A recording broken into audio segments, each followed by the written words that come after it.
How many discounts does USAA Auto Insurance offer? Too many to say here. Multi-vehicle discount, safe driver discount, new vehicle discount, storage discount, legacy. How many discounts will you stack up? Visit USAA.com/auto discounts. Restrictions apply. Welcome back, folks. This is another episode, another great show. We're going to have an amazing guest today, talk about DEI. And before we get into that, what's up, Walt? Man, I'm good, brother. Happy Friday to you, bro. man. I'm good. How about you? Yeah, same here, man. Happy Friday. I'm good. Just chipping away, man. Just keep going, keep learning, keep growing. Our motto, and that's it, man. What's it? I see you got an article. What's that about? Yeah, it's a couple of stats about employee wellness. Okay. 65 critical workplace wellness statistics of 2025. You're not gonna get into 65 of them, though, right? No, not. So the one I wanted to touch on was the workers' response to employee wellness efforts. Okay. So it said that workers are interested in improving their financial, physical, and emotional well-being. We know that we're a part of that group that wants to improve that for ourselves and others. Absolutely. And it says the vast majority of employees care about their wellness. In a study from Deloitte, 91% of respondents shared that they have goals for their well-being. Yeah. Right. So that's an overwhelming. Moreover, 75% of employees and 89% of C-suite executives surveyed reported that improving their well-being is the top priority for them. Wow. Yeah. As it should be. And it said the same report found that 68% of employees and 81% of C-suite executives say that working on their well-being is more important than advancing their careers. Absolutely. As it should be. Right? Put yourself first, right? Because think about it, if you're not right in your, whether it's like spiritually, mentally, emotionally, or physically, like that can impact your career at the end of the day. So yes, I think you first have to be okay. Mm-hmm. You have to help yourself before you can help anybody else, right? And that's exactly what I was thinking of. Like, it's, how they say, you got to pour into yourself. You got to love yourself before you can pour into anybody else and love anybody else. Mm-hmm. Yeah. Yeah. I mean, I'm glad folks are putting that first, because that may be a little different from years in the past where they put work first and they put other things first before themselves. And you end up burning out. It's like us and payroll folk, when we put payroll before ourselves. But it's a really good conversation for payroll people, because like for me, I've always planned my vacation. I mean, we have to plan our vacations around the payroll schedule, right? Yeah. I'm a one-man show or one-person show, right? And as far as payroll is concerned for my company, so nobody's doing it if I'm not doing it. Sure, there are instructions, and we use a vendor, that ADP, that could absolutely get us through the emergency if, heaven forbid, I was in somewhere and I just couldn't get there to do it. Yeah, absolutely. Something happened, right? ADP can definitely, like how we talk about it, run the last file. I can pay people off the last file, something like that. Business continuity plans. But, so anyway, long story short, people always say, oh man, that stinks that you have to plan it around me. And I'm like, nah, not really. It's instead of that week, it's a different week, unless it's something specific, like an event that the event is not changing, payroll's not changing, so it conflicts, then maybe that could be an issue. But I've never had a problem in my 20 plus years where I had to miss anything of any great importance on my personal side for it. You know what I mean? Yeah. And I want to speak to the other side of that, because yes, you do have that work ethic and stuff like that, but it's important for people to know when to take a break. Sure. Instead of getting that burnout, right? Like, yes, you can be committed and steadfast in your processes, and next thing you're like, I'm not sleeping good. I'm dreaming about payroll before I have to go to work. Like, it's happened to me. Like over the weekend, it was Monday, and it's not really Monday, it's Saturday. No doubt. Like having those things happen. So I think it's important. I just want to read over one more thing before I Yeah, go ahead. just join. There was a Gallup study that the respondents reported to. So it said that though mental and mental health is something that they want to prioritize, it said that only 61% of employees have access to mental health care as a part of their benefits package. The responders replied 61. to I it. thought that's a higher number than I thought, though. Me is lower than I thought. I thought a lot of companies nowadays would have been, but look, I when I think about it, I guess it might be the small businesses. Yes, that's what I was just And gonna they're say. not offering That's that. exact. This Yeah. the it's not that they don't have access to mental health. Some of them Oh, don't have access to benefits at all. Well, you found it. What? I just thought another There you stat go. is even lower for small businesses. It says 54% report having access to mental health Yeah. coverage. Yeah. There you go. Wow. And it's probably, again, because it's probably a symptom of smaller employers not being able to offer health Mhm. insurance at all, right? Because if you're under 100, you fall into this kind of space where your folks have to go to open market, right? Yeah, unfortunately. Right, the state and federal healthcare systems type of thing, what we call Obamacare. And I don't know if that's a dig or not. Like I think it's great that we call it that, but I don't know if it's a you know what I mean. But No, I anywho, get it. right? Yeah, exactly. But And look, that's the last probably thing I what want, it is. Yeah. oh, No, go ahead. no, go ahead. The last thing I want to say here is that nearly 4 in 10 employees that responded to this survey, Mhm. 38% report that their employers have discontinued various well-being programs, Oh wow. including stress management, nutrition, parental and caregiver support, and mortgage assistance. Wow. So it's just, I think a lot of them, some of that has to do with inflation as well, because things have gotten more expensive and some companies, depending on what industry that they're in, they may be trying to cut some costs somewhere, right? And I think that they're like, oh, we can get rid of this program because how many people are enrolled in the program anyway, and the company may just get rid of that instead of paying for it. But do you think it's a separate policy, or is it? I feel like it's rolled into your medical. Yeah, that's what they said. That's what this is saying. That I'm sorry, I it's may a have. part of the benefits Yeah. coverage, benefits package, Okay. and that is so that they take it away. So, because like I guess the company can like kind of Oh, you can take it pick and choose away what and they it'd be want. cheaper, I guess. Yeah. Oh, I always thought it was rolled into they look, so shows that I've always had decent access to coverage, but I always thought it was part of our medical plan. And then, Yeah. what I did experience is it's limited. Like we will only get a certain amount of things covered, and then the rest is out of Yeah. pocket, which is crazy Yeah. because I think everybody needs a therapist forever. From there we go. Hey, Hello. Hi, Dr. How are V. you today? good, and you? Well, I'm good, you? thank you.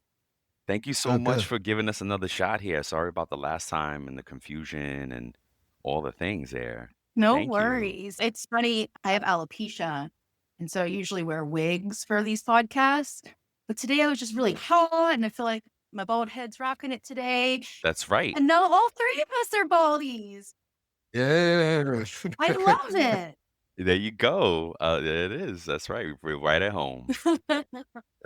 Yes. We're going to get right into it, Doc. We are honored to have Dr. Victoria Mattingly with us. She's an accomplished organizational psychologist, founder of Mattingly Solutions, a woman-owned and woman-led firm where she delivers high-impact keynotes and allyship, which I'll want to learn more about, mental health, workplace inclusion. With over 15 years of experience helping organizations build equitable, human-centered cultures, Dr. V is renowned for blending research-backed insights with powerful lived experiences, including her journey through cancer, alopecia, and mental health recovery. She's the author of Act Like an Ally and Work with an Ally, and co-author of Inclusalytics. Nailed it. How Does it ever feel like you're a marketing professional just speaking into the void? Well, with LinkedIn ads, you can know you're reaching the right decision makers. You can even target buyers by job title, industry, company, seniority, skills, Wait, did I say job title yet? Get started today and see how you can avoid the void and reach the right buyers with LinkedIn ads. We'll even give you a $100 credit on your next campaign. Get started at linkedin.com/results. Terms and conditions apply. How DEI leaders use data and drive their work. I want to read these books. Dr. V has inspired executive leaders, HR professionals, ERG champions, and managers at Fortune 500 companies, global conferences, and always with the same goal to make inclusion actionable and allyship a shared responsibility. Dr. V, welcome to the show. Thanks so much for Welcome. having So, me. Yeah. So tell us, like, we always ask origin stories, right? And like, how'd you get here? What got you into this business? Yeah, so I majored in psychology as an undergrad, and I did not know much about organizational psychology. There wasn't a focus on that in like most psych programs. Right. And I graduated in 2008 during the worst recession since the Great Depression. So couldn't really get a job with my psychology degree. So I was bartending out in Portland, Oregon. And two organizational psychologists walk into my bar, tell me what they're in town doing. I'm like, let me get this straight. You're getting paid to make the lives of the employees better. And everyone's on board with this. What type of field is this? Sign me up. And so I ended up getting my PhD in that field. I started more in the learning and development space, particularly around emotional intelligence and what people call soft skills. I call them power Yes. skills. And then it was in 2016, I started getting involved in diversity, equity, inclusion. I started with a program for male executives to help them be better allies to women in the workplace. That was also the basis of my dissertation work. So that's really what, married the learning and development, the training in with the diversity, equity, and inclusion. And I've been really focused on workplace inclusion and allyship ever since. Amazing. wow, that's amazing. All right, so I'm going to ask you a couple of questions, and I want to hear your assessment of these, okay, Dr. V? So you're known for making allyship actionable and a shared responsibility. What's the first step that any leader or any employee can take from move from intention to action when it comes to allyship in the workplace? Yeah, the very first step that either an ally or someone who wants to work with an ally, right? You need both sides. The very first step to take is to start building those relationships across our differences. So if you're a man in the workplace, ask yourself, do I have very many female colleagues? Am I inviting women to after-hour happy hours or golf matches, or the same things that I'm doing with my male colleagues, right? If you're a white individual, how many people of color do I have in my network? So really start questioning yourself, like, how can I diversify the people around me? And then how do I start building intentional, meaningful relationships with those individuals? Because I think a lot of times when someone wants to be an ally, they just jump right in. They don't take the time to get to learn about the individual or the group that they're trying to help and support. So building those relationships is just a pivotal first step. Yeah. All right, awesome.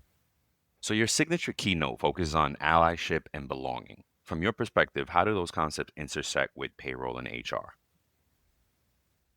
So when it comes to allyship and belonging, these are strategies to get the most out of our people. And if you think about human resources, like, how do we manage humans in the workplace so they feel like they can contribute their best work, they feel like they have a place there, they feel like they're valued, respected, seen, and heard, right? And allyship and that outcome of belonging is a key way of getting those outcomes of engagement, productivity, retention, attraction of top talent to organizations. And also when it comes to payroll, I think about an ally's role and responsibility in pay equity, really working with their HR partners to understand where are big gaps in identity groups. So for example, are women getting paid less than men? People of color getting paid less than white individuals? How can we identify these differences and then start getting at root causes? Sometimes pay differentials have justification, right? Someone had more experience, they have higher education, more credentials. That's okay. It's okay to not pay everyone the same exact amount. But whenever we see systemic differences that we're accounting for those years of experience and education and credentials, and we're still seeing a big difference between groups, that's where we can step up as allies or as individuals ready to work with an ally, maybe an executive level ally, say, hey, we found these gaps, right? I suspect we have these gaps. Can you help me as my executive ally to start closing them in our organization? Wow. It's amazing. Go ahead. Yeah, because you say something that I think I understand, but I want other folks to understand clearly too. You say one thing's to have an ally, but you got to be. What's the other side of that? Work with it. So what I call the ally and the partner. And I thought Okay. a lot about what that term should be. In research, they typically call it the recipient of allyship. hmm I don't like how passive that word recipient is, because a partner in allyship, someone who's benefiting from allyship, someone who's working with an ally, they need to be a very active participant in that partnership, right? The ally needs to know from the partner, what should I do? What are the outcomes that you are trying to achieve, and how can I help you get there? And if a partner says, Mhm. well, I don't know, you figure it out. The ally is not going to know what to do. The ally is going to Exactly. disengage, or the ally is going to end up doing the Exactly. wrong thing, which Yep. then won't even help the partner or help the group that they're trying to serve. And so, yeah, the ally and the partner. And then my book, my forthcoming book, depending on when you listen to this podcast, if it's after September, it's out. Before September, it's not. But it's called Act Like an Ally, Work with an Ally, and it's actually 2 books in one. When Ooh, you flip the book over, it's the other side of the book, right? And so, and the books Wow. reference each other, because I want people to ultimately read both sides, because I think about myself and my former business partner. She's a Black woman, and people look at us and say, oh, Victoria, Dr. V must be the ally because she's a white woman. But she's been my ally in mental health, as a working mother, as someone who lost her father, like a grievance ally. She's been my ally in wow. so many other ways. And so these are really fluid concepts, and we need to learn how to be effective on both sides of the coin. I love that Wow. concept too. That idea of flipping the. That's dope. I love it. That's awesome. Yeah. I can't wait. I'm looking forward to buying this Yep. book. So if you can just give us like one takeaway from the book that you authored, Act Like an Ally and Work with an Ally, can you just give us one snippet from your book that payroll leaders or professionals should implement immediately? Well, the core thesis of the book is that allyship is a two-way partnership. And so I think a Okay. way to implement that premise immediately is to start thinking about, who do I partner with in this organization? Whether it's me, being a partner, being that beneficiary of that partnership, or me potentially being an ally and leveraging my power and status and privilege to help support this person or this group, right? So I think it's a lot of like self-reflection, and that's action too. People think action means like physically doing something, but the taking the time and energy and resources to really look inward and ask yourself those questions, either who could I partner with, or who should I be an ally to, and then starting to make those connections. Awesome. Perfect. Thank you. Yep. So we switch gears a little bit to mental health and well-being. You speak on mental health in the workplace from both a psychological and personal lens. What role can payroll and HR play in supporting employee mental health, especially during times of organizational change or uncertainty? Yeah, so HR and payroll, I mean, that's really where benefits lie. That's where leave policies lie. And when it comes to mental health, I think more organizations are starting to see the value and the importance of having mental health days available, hmm maybe 3 to 5 a year, I would recommend, That's a just to good. I give like people that. the permission and the encouragement, honestly, just to take a mental health day. I'm not physically ill, but I'm feeling mentally off, and I just need a day to get things back on track. So also from a payroll and an HR perspective, I think Hey, it's Paris. You know, I love sparkly things, right? Like stars. Duh. And thanks to Hilton and AutoCamp, I just slept under them. Picture me serving looks by the fire outside my luxurious Airstream, making s'mores with the kids, while a national park is our backdrop. The great outdoors meets Hilton hospitality. That's hot. Explore all the new ways to stay at Hilton.com. Hilton for the stay. Normalizing mental health in the workplace. I think a lot of people see HR as just, checking the business and scary and documentation and reporting and all those things that, hey, no, like we're all humans. We all have the same way we have to take care of our physical health. We need to take care of our mental health. And we are an organization that's going to support that, whether it's through our benefits, our policies, our practices, or even just how we communicate and talk about these issues at work. Yep. I love that. Thank you. I was just sorry, well, go ahead. No, go ahead, Brian. I'll ask my question after. I was thinking of how payroll can help employees more via the paycheck. I was just where me and Walt and I are actually going to be dropping a book soon too. And I was reading through one of the drafts, and it talked about the paycheck and employees' paycheck, and I was like, hey, well, I wonder what are some things. And I'm just talking out loud here. It's not really a question. It's just like, how can payroll help people? Because they're saying there's like a stat out there, like folks don't understand their paychecks, and when they do, it gives them a lot more comfort and confidence in their overall role and their money and their financial wellness. So I'm like, dang, how can we close? I guess it's more of a challenge for me and you, Walt. Like, how do we close that gap? And maybe something that Walt actually advocates a lot is, how do we close the gap on employee understanding their paycheck so they do feel more comfortable? Is it upon new hire? Do we walk through the first pay stub with them? Maybe like different things like that. What can we do? What are some opportunities that we have to close those gaps? So it just made me think of that as well. So my fault. Go ahead, Walt. No, you're good. You're good. You're good. Thank you for sharing that. I think it's important for us to, be an advocate for employees and really speak to our C-suite and leadership about that, because it's a part of financial wellness is also a part of mental health and well-being too. Oh yeah. Right? Because I think that as long as their pay is good, that can alleviate so many other stressors that may potentially occur. Right. Exactly. So, Yeah. Dr. V, based on your own journey and research, what are some of the most common barriers to creating psychologically safe workplaces, and how can leaders begin to break them down?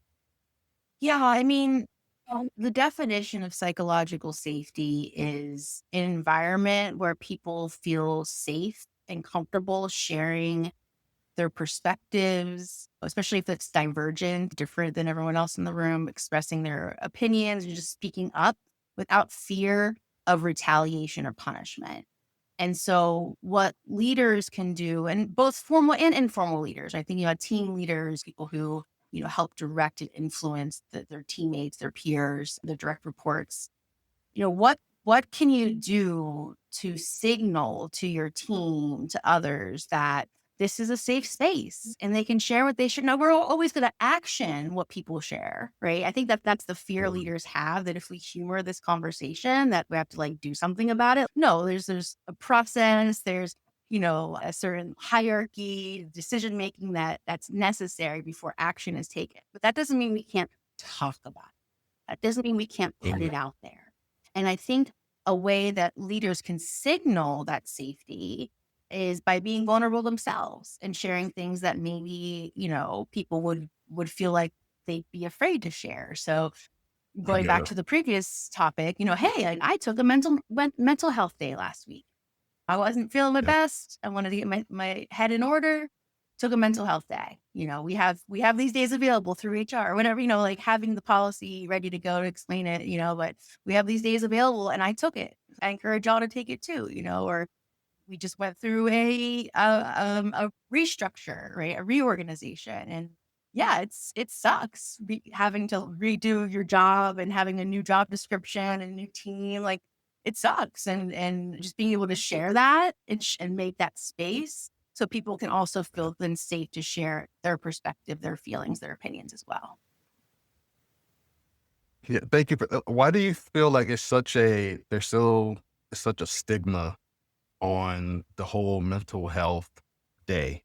I feel like it's important for us to be able to have that vulnerability and really just let our employer know, hey, like you were saying, Dr. V, I do need some time to just kind of just recharge and just collect myself and just make sure that I'm in a good space. Because if I'm not if I'm not in a good space, it may potentially have some downstream impact in those that I service from my workplace and some people that I service that if I have a family or children or significant other, right? So I just, why do you think that's such a big deal still? Well, fortunately, the stigma is starting to go away. And I see that Yeah. generationally. I see Gen Z, they own it. They have their therapists, they Okay. take their mental health days, they own their diagnoses. I feel like ADHD and like neurodivergence in general has Yep. been a lot more just accepted now. It's not seen as a Yeah. disability, it's just seen as part of someone's functioning. Yep. And I think that same spillover is happening to mental illness. I think the stigma Okay. still persists because those in power are typically older from Mm-hmm. previous generations Yep. where mental health was a lot more taboo. The way it's Okay. portrayed, it's like mentally ill people are crazy and they're Mm-hmm.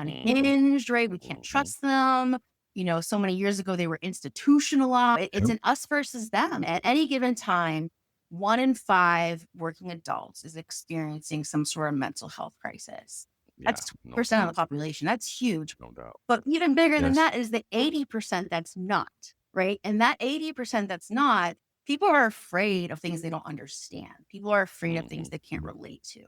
So that's where that stigma comes from. I think the more we can advance the narrative and the social acceptability of mental illness and mental health in the workplace, we can start chipping away even more at those stigmas.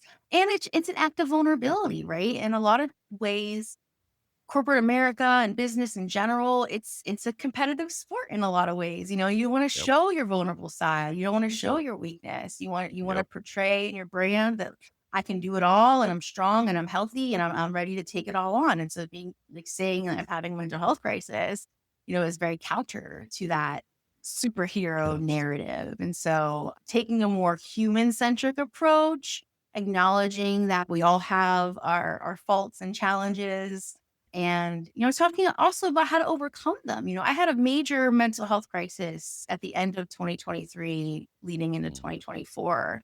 And I'm doing so much better now, right? And it's been a journey God. and sharing, my personal journey with therapy and getting the right medication and taking care of myself and stepping back and really evaluating what matters to me, working on my relationships, doing physical activity. Like this is all an important part of my recovery.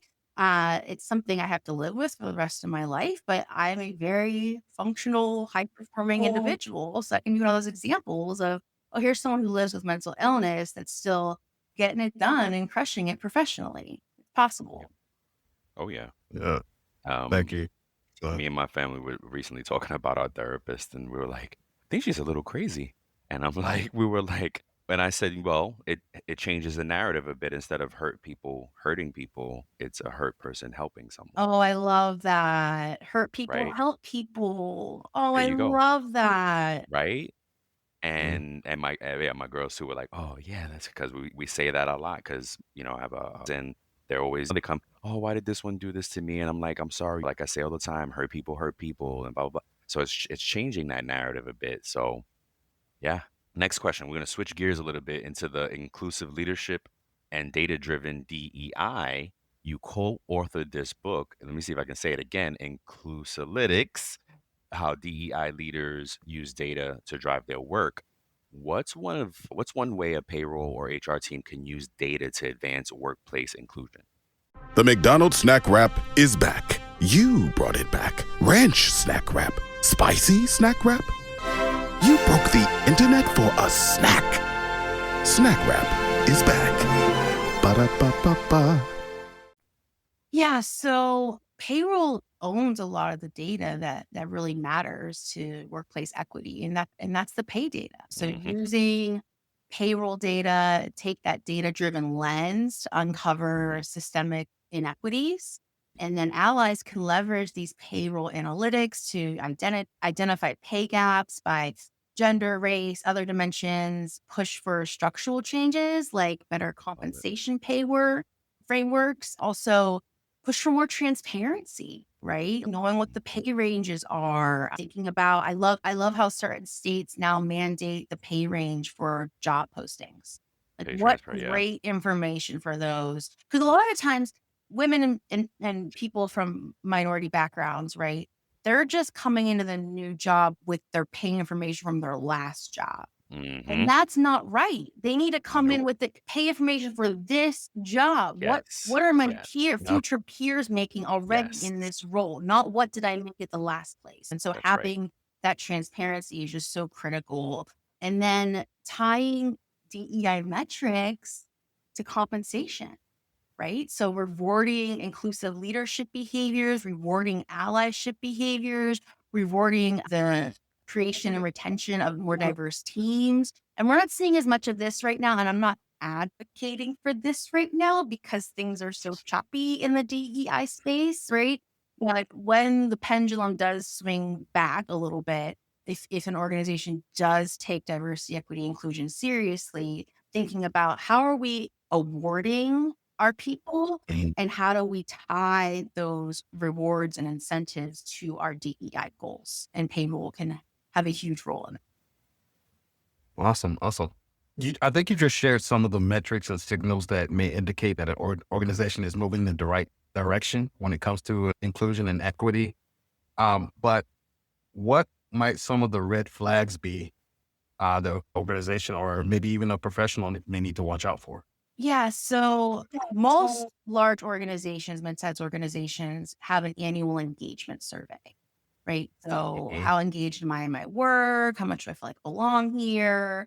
How motivated am I? And so taking that engagement score data and slicing it by identity groups. So do we see differences in how men and women are responding? Do we see differences by racial and ethnic groups, by sexual orientation, by age and generation, right? And so really try to understand, how are these actually outcomes of inclusion, right? Engagement, feelings of belongingness, feeling, you have friends at work and whatnot. How do these vary by diversity group, right? And so when you start seeing big variance between those identity groups, that's a red flag. Why are women having such a different experience here compared to men? Why is our Latino population, feeling this way when everyone else is feeling just fine, And so I think that is one area. Another area to look at is turnover data. Are we losing certain groups at a higher rate than others? Ooh, that's a good one. Hiring data. Are we selecting individuals from certain groups more than others? Looking at, of course, pay data. Are we compensating certain groups more highly than others, right? And so it's really looking at the demographics and slicing it by those important outcome variables and seeing where those differences are. Those are the big red flags. I love it. You're going to send a bunch of us payroll folks down crazy analytic rabbit holes. Yeah, for real. I'm already like, oh my God, I never even thought about looking at it that way. Because we, as payroll folk, we worry so much about just making sure the compliance is met and da-da-da. This is the kind of, what'd you say, power skills? Power compliance? skills, yeah. I love that. I love that. So, in the interest of time, we're gonna wrap it up for you. But we want to ask you, where do you see the next frontier of inclusion, allyship, well-being at work? So DEI, as we knew it 2, 3 years ago, 4 years ago, is dead. It's not the same, right? It's been appropriated by people who don't understand what DEI means. It's been flipped on its head. I've been called racist and sexist, and I've people think DEI is exclusionary. People think DEI is leaving people out and bringing on people who are qualified, for jobs. So DEI has just been completely dragged through the mud. And so we definitely need a rebrand. I talk about it now in terms of workplace inclusion. because I think we Mm-hmm. can all Okay. get on board that we're Yep. going to have better people if we treat them so they feel valued, respected, seen, and heard. It's pretty Yeah. kind of a Yeah. value Yep. proposition. And to answer your question, and I'm very biased, I'll start by saying that I believe the future of DEI is allyship. I really do, because where Yep. DEI went wrong is that certain groups of individuals felt sorely left out, particularly white, straight, able-bodied men. And Wow. allyship is a great way to say, hey, you can be part of the solution. That's You right. need to be part We of need to be we part of this. need Yeah, to. you need We're to be. never going to get Yep. the progress we could achieve otherwise if we don't have everyone on board. And so being able to Yeah. equip people who haven't typically seen themselves as part of DEI with the necessary tools and behaviors and frameworks to help pitch into this work and be part of the solution, I think the future of DEI is allyship. I really do. Love it. Amazing. Oh, this has been so great. Yeah, it really has. I'm really Great. glad I pushed to make sure we get you back on. And just something fun that we like to do with our guests before they go is with this or that. We have a few questions, and it's both, neither, either, doesn't matter. Just something to talk about. Walt, you want to start it off, and I'll finish it up? Yeah. So we have 6 different questions, and I'm going to ask the first 3. Okay. Okay. Would you rather eat at the Anoya's Eatery or Hello Bistro? Oh, Noyes is my favorite restaurant in Pittsburgh. I love it. It's so good. If anyone comes to Pittsburgh, eat at Noyes. It's amazing. Nice. I've only had it once when I lived there, and I miss it so much. All right. Would you prefer a long walk or a mindful sit? Long walk. I like walking. Okay. Meetings are my favorite. It's just like walking. Oh, wow. Oh, Awesome. All right. And these are both TV shows, so I don't know if you've watched them or not, but all right. So would you rather watch Severance or From?